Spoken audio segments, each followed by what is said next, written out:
I've been getting some inspiration from several different places, and I want to start here this morning because this is something I want you to know. This is something I want you to know. There is nothing wrong with you. You have days in which you are so self-assured, followed by nights where you gaze into the sky and wonder if this is all there is. You have years that feel like weeks and weeks that feel like years. You get rejected sometimes. You have people disagree with you at times. You're a little lost now and again. You don't have all the answers, and nothing is wrong with you. Nothing is wrong with you. I want you to hear that. I guess I needed to hear this week. Like, there's nothing wrong with you.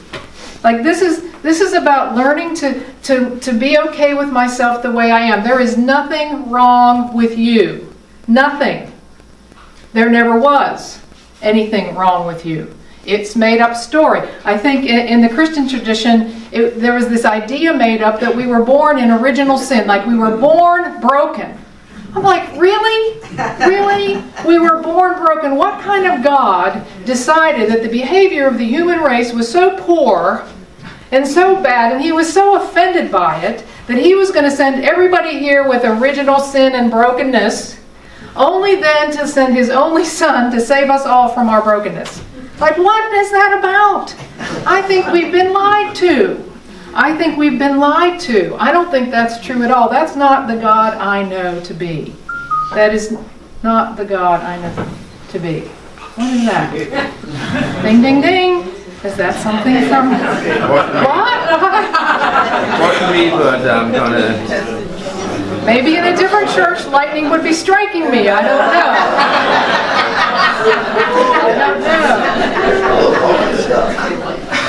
Like, you are not broken. Like, there is nobody sitting somewhere punishing you. There is no one sitting somewhere making sure you are obedient to some rule somewhere. You know, there is no cosmic scoreboard somewhere. I'm like, who has a scoreboard big enough to trail 8.5 billion people? Like, no. Or you're saying, well, there's computers these days. Well, there wasn't always computers. Like, who's keeping score? Who's keeping score? There is nothing wrong with you. There is nothing wrong with me. There is nothing wrong with me. There is just life, and there is me living life. And there are decisions I make and choices I make that give me consequences that I experience. But there is nothing wrong with me, and there is nothing wrong with you. Do I need to say it anymore? Yes. Yes, please. There is nothing wrong. You are not broken. You are alive. And you are living, not broken. Not something wrong. There's not something wrong. There's not something wrong. That's where I wanted to start. But I also wanted to, this is a little bit of a segue that's not as smooth as I like to have them. But those of you who were here last week heard Pastor Meg talk about her stories and her wisdom. And she asked this question that I've been journaling about all week. I'm going to pull it all together a little later. And she asked this question. She said, what did the winter do to me? What did the winter do to me? Like, what did those bleak, cold, gray days do to me? How did they affect me? What did the winter do to me? How did I even get here through the winter? Because the winters of our life, the winters in my life, they cause hurt. They cause pain. Sometimes I'm in fear. Sometimes I'm scared. They mess up my plans, my winters of my life. They mess up my plans. They knock me off course. They set me in a tailspin. The winters of my life. Do you have some winters in your life? The winters of your life. That's what they do. We all had our personal winters. I used to kid about the personal summers. Ladies, you know about that one. But the personal winters, we've all had them. I remember one of the first personal winters I've ever had was I was in high school. That was the day before I showed up on the last day of high school. All there with my book, my yearbook for everybody to sign. Found out that one of my friends who I ran track with, her name is Janice Gordon, died in a car accident the night before. It was a winter. It was a winter. I did not celebrate. I did not celebrate at all. It was a winter. It's a winter I still remember 50 years later. My 50th class reunion is this year. Wow. Yes, I'm that old. 50 years ago. I also had a winter of living with an addict. Some of you have had that experience, living with an addict. It's not an easy time. It's not an easy time. What about cancer? Cancer was another one of my personal winters. Having cancer, that was not easy. Not at all. There was a time when, now I got fired from a job. Anybody ever get fired from a job? Rejected by a lover? Losing a friend? All those things, they're winters, right? They're things that they're hurtful. They're not comfortable at all. There's no spring in my step, no spring at all. No. The first church I ever had, I pastored in Durham, North Carolina. I helped it close. I helped it close in 1 year. In 1 year. Maybe that's why I was sent there. But boy, it really felt like a winter to me. And those of you who've been around me enough know my whole knee replacement story. What a winter. 16 months of rehab and oxycodone and depression and all those things. Winters. Personal winters. But there's also the winters that many of us experience as we've gone through on this planet together. Like, I remember the first Gulf War. I remember Bernard Shaw on CNN broadcasting from a hotel in Kuwait, talking about the bombs dropping. Anybody remember that? That was incredible to me. I was aghast. I was seeing it on TV, maybe the first war broadcast in that way, seeing it on TV, and I couldn't believe I was sick to my stomach. I was sick to my stomach. That was 1991. 1991. What about 9/11? 9/11. Today, this year, 25 years, right? 25 years ago, 9/11. Wasn't it just like yesterday? Something that you felt like that was a winter. That was a winter. The pandemic. The pandemic. I don't think we've recovered. I know Renee still, and I still talk about recovering from the pandemic. We're not back into our travel routines. And God knows in these days, maybe it's not the smartest thing either. But did we recover? Do we really realize what happened there during the pandemic? Not to say anything about what's happening right now in our country and in the world.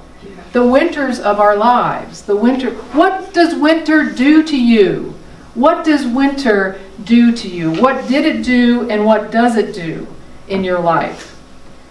Well, eventually what I realized in my winters is my winters ended up serving me. My winters ended up serving me, and in fact, a few of them ended up saving me. They ended up saving me from my own wretched self, of the things that I thought about myself that were wretched and unbecoming, let's just say. They saved me, and they served me. And maybe they did you. And they didn't keep me buried.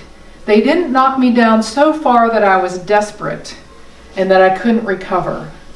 They didn't do that to me. You're here today, I'm guessing, didn't do that to you either, right? Because we're still here. I learned some things about my winters, and I think maybe you'll recognize some of them. I learned during my winters, my personal winters especially, that made me more compassionate and humble. That's what did it. I realized, here I'm telling you, I had no control over anything outside myself. None. Not one single thing. And that helped me. That helped me be compassionate and humble more that way.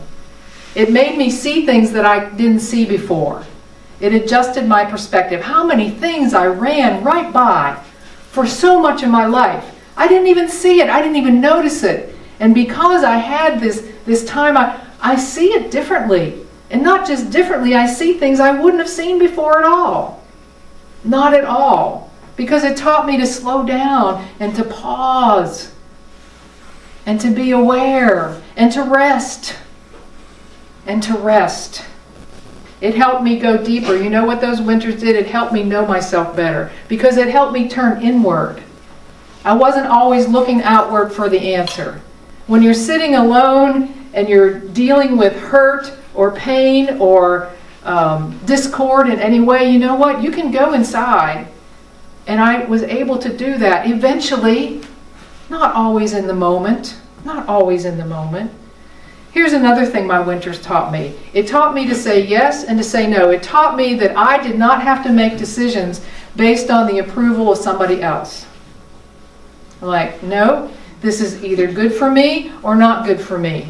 This is either what I want to do or not want to do. And I'm not going to make these decisions based on the approval of somebody else. Renee, once in a while. But you know what I mean? Like, no, it's got to be good with me first. It's got to be good with me first. It taught me how to wrestle with life, but to not be consumed by it. Because I wrestle with life, don't you? I wrestle with life, but it doesn't have to consume me, and that's what my winters taught me. It taught me that it doesn't have to consume me. And even though that I cried for many, many days in a row, you know what? Here I stand. I can go up and down these steps with a knee that I couldn't do before. Right? And I cried every day for months and months and months. Months. I had to ask for help. That's another thing that winters taught me, is that you have to ask for help sometimes. You don't have to, because I told you don't have to do anything. But I decided to ask for help. I went to my primary care doctor, and I sat down and I said, Dr. Patel, I need some help, and tears flowed from my eyes. I needed help. I was depressed. I needed some help. I needed some help. And she gave me help. And she helped me. The winters taught me to ask for help. And it's made me stronger. And it's made me able to look you in the eye when I'm thinking maybe you can ask for some help and say, all you have to do is ask. I know it works. It worked for me. You can ask for help. I learned that being vulnerable is a great act of courage. It's why some of you are sitting here, is because you notice that I'm just like you. There's no big difference here. There's no big difference. Oh, maybe I have a skill, or I've worked on the skill of presenting this in a certain way that we can understand it together, but I'm not any different than you. What am I? We all know, differently abled maybe, not scared of speaking in front of somebody. So what? You have a differently abled thing too, right? Being vulnerable is an act of courage. And I finally understood through all this that there is nothing wrong with me. You see, there's nothing wrong with me. There's nothing wrong with you. There's nothing wrong. Life is happening and I am living life. That's what's happening. Life is happening and I am living life. But there was one other thing besides that is critical, I think, that maybe sometimes we miss it, or sometimes I missed it in parts of my life. And that is simply the willingness to sit down and look at the winters, to look at what they are, to feel how it feels, to have the experience, and to be curious about it in ourselves. Like, if you're just going by it all the time, again, you're missing it. This willingness to sit down, this willingness to look upon it, and to ask, what did winter do to me? What is it doing to me now? What do I want it to do? How do I want to be? To answer those questions. You know? And what I found when I thought about that this week is, I wonder why, and I wonder how the winters of my life didn't destroy me. Like, why didn't they just crash me down, like crash and burn? Why didn't I become angry and bitter? Why didn't that happen? Like, how could it happen that I would have these experiences and I wouldn't be angry and bitter? How did that happen? And it reminded me, and it took me to the phrase from the Rilke poem that Meg used last week. Because she reminded us, and she didn't give us the whole poem, she just said, remember Rilke?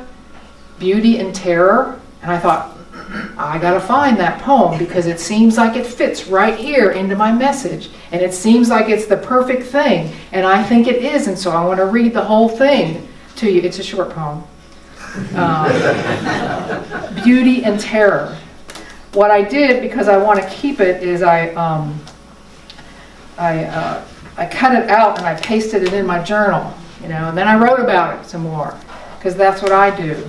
The name of this poem is Go to the Limits of Your Longing. Now, just that. Any one of these lines in here is fruit for a lot of journaling, by the way. Here it is. Take a breath and listen to these words. God speaks to each of us as He makes us, then walks with us silently out of the night. These are the words we dimly hear. You, sent out beyond your recall, go to the limits of your longing. Embody me. Flare up like a flame and make big shadows I can move in. Let everything happen to you. Beauty and terror. Just keep going. No feeling is final. Don't let yourself lose me. Nearby is the country they call life. You will know it by its seriousness. Give me your hand.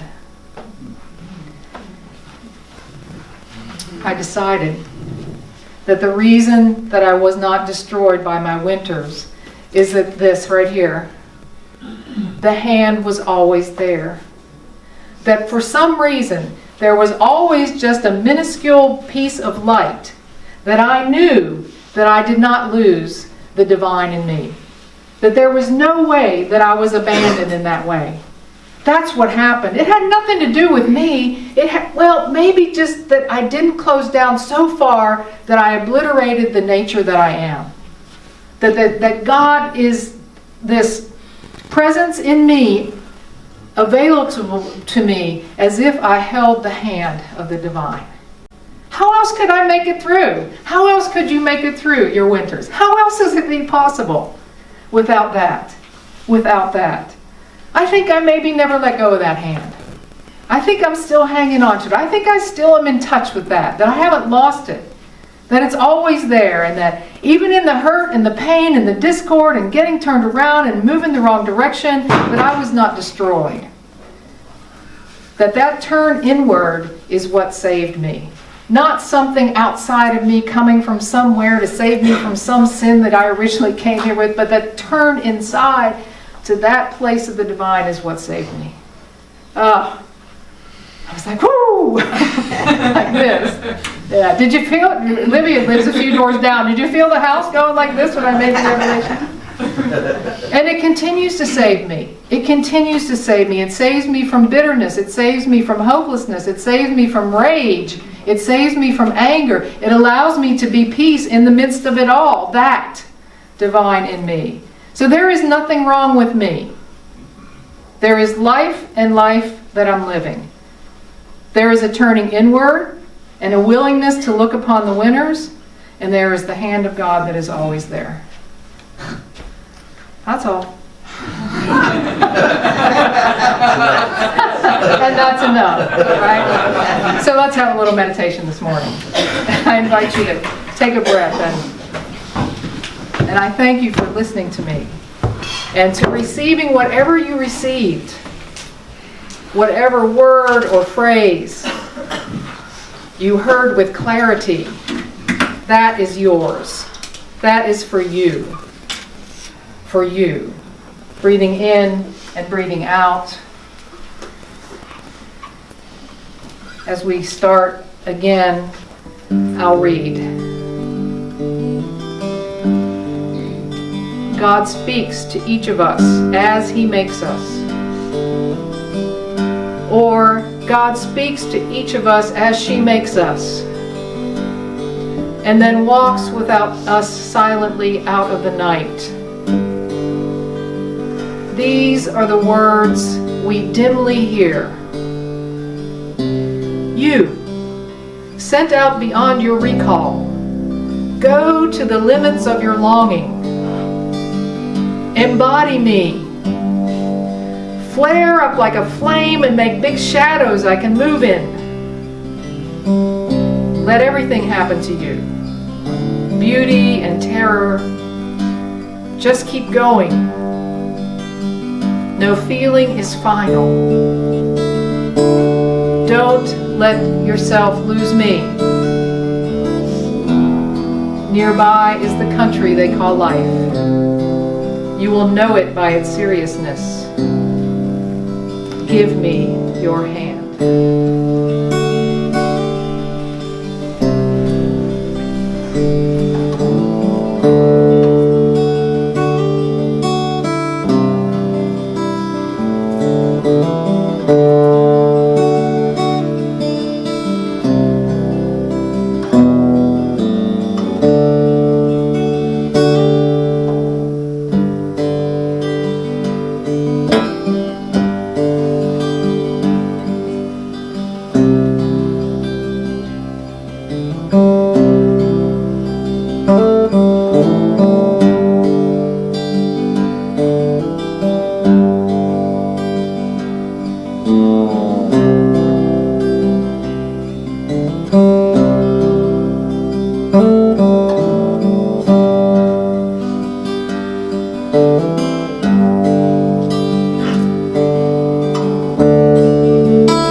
There is nothing wrong with you. You are never alone. You are constantly cradled in the love that is the divine. The source from which you emerged has never let you go. Keeps you. Breathes you. Sustains you. There is nothing wrong with you. You are holy. And you are here on purpose. Never to be abandoned.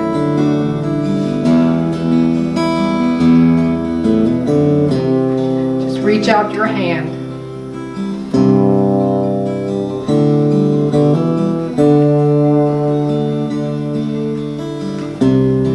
It's all we have to do. for that. Ever grateful.